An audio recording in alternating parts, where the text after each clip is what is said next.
Good morning from San Francisco, AICH annual meeting. My name is John Chen. I'm a retired faculty from Lehigh University. I'm very pleased to be here with our guests to talk about chemical engineering, its future employment, and the needs for chemical engineers. We have three speakers with us who represent three very important industries to chemical engineers: chemicals, petroleum and gas, and pharmaceuticals. Together, the three industries employ almost half of all chemical engineers active in industry.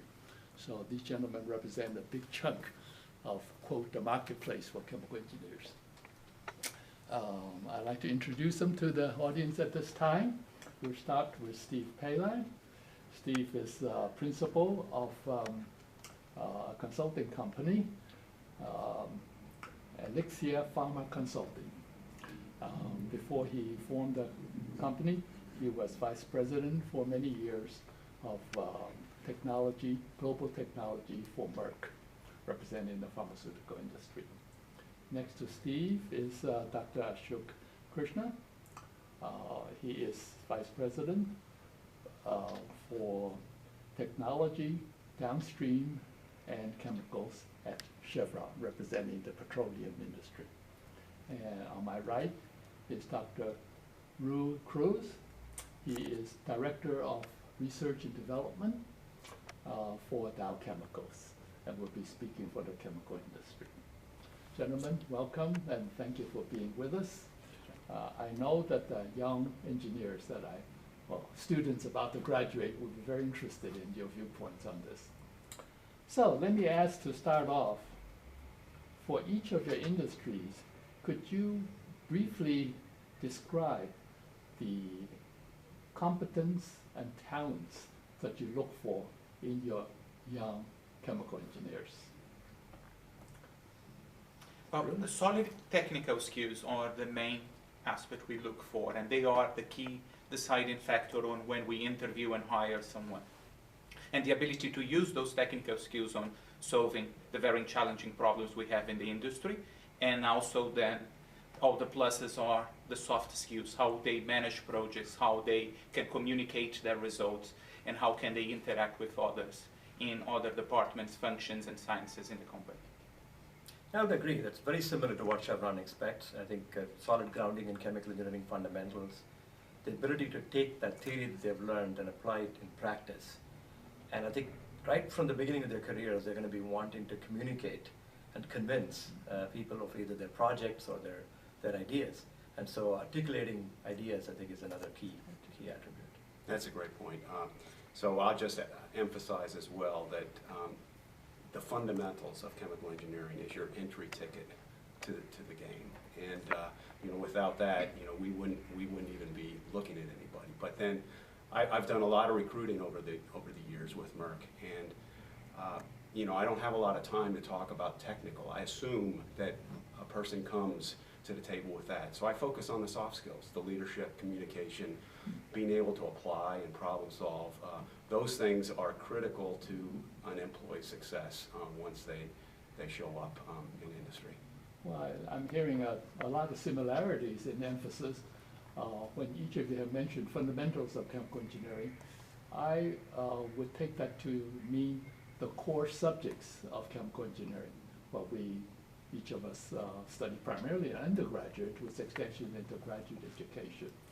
But all three of you also have emphasized the soft skills, ability to communicate, leadership, teamwork.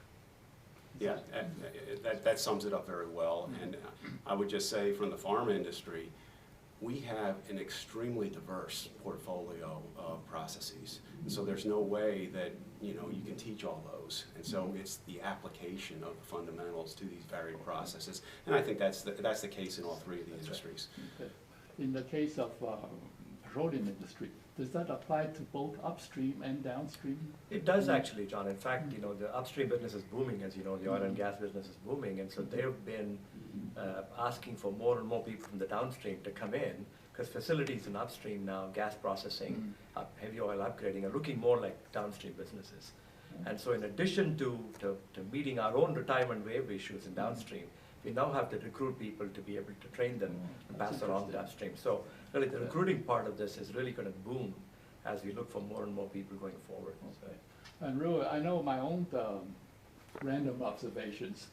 The chemical industry, the companies have to some degree been evolving.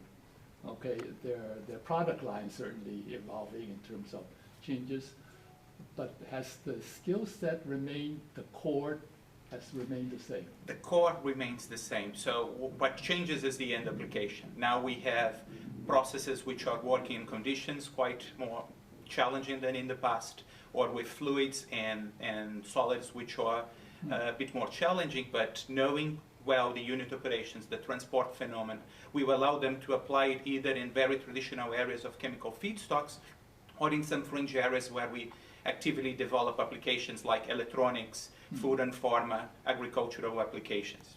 Okay, well, I'm hearing a pretty good tips to the students. Emphasize the core competence technically, For sure. but learn the soft skills too, or Definitely. practice the soft skills. Let me ask one other question, again speaking for my students. We just went through a period of recession where unemployment in the country was high. So everybody's interested in employment opportunities, specifically for chemical engineers. How does it look in your three industries? I believe the outlook is extremely positive. With the growth with the chemical industry, and especially now with a rebirth in chemical industry in North America, with opportunities around shale, and also the eternal competition we'll have with oil industry and other applications where chemical engineers are extremely valuable, like the food industry, the pharma industry, and even now much more in electronics. I agree. I think our petrochemical industry connections as well, I can see significant growth. And as I mentioned earlier, the upstream business is booming, and the downstream needs to replace the workforce that's about to retire. So we see very significant increase in employment. Yeah, for the pharma industry, I think we've seen over the last number of years some merging and some consolidations and things like that that have placed pressures on the hiring. However, I think we're at the point where that's going to cease a little bit, and I think we will see some growth.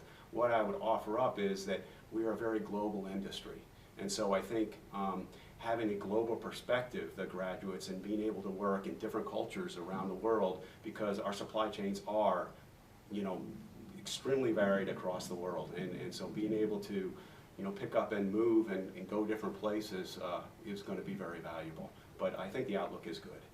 Is the global aspect also there for the chemical and the petroleum industry? Or very much so. I think more than half of our employees are outside the United States. So, and the growth is predominantly where the oil is, as we often say, oil and gas is, and that's a lot of it's outside the USA. So, And it's the same for the chemical industry. We see very consistent global growth for chemical engineers.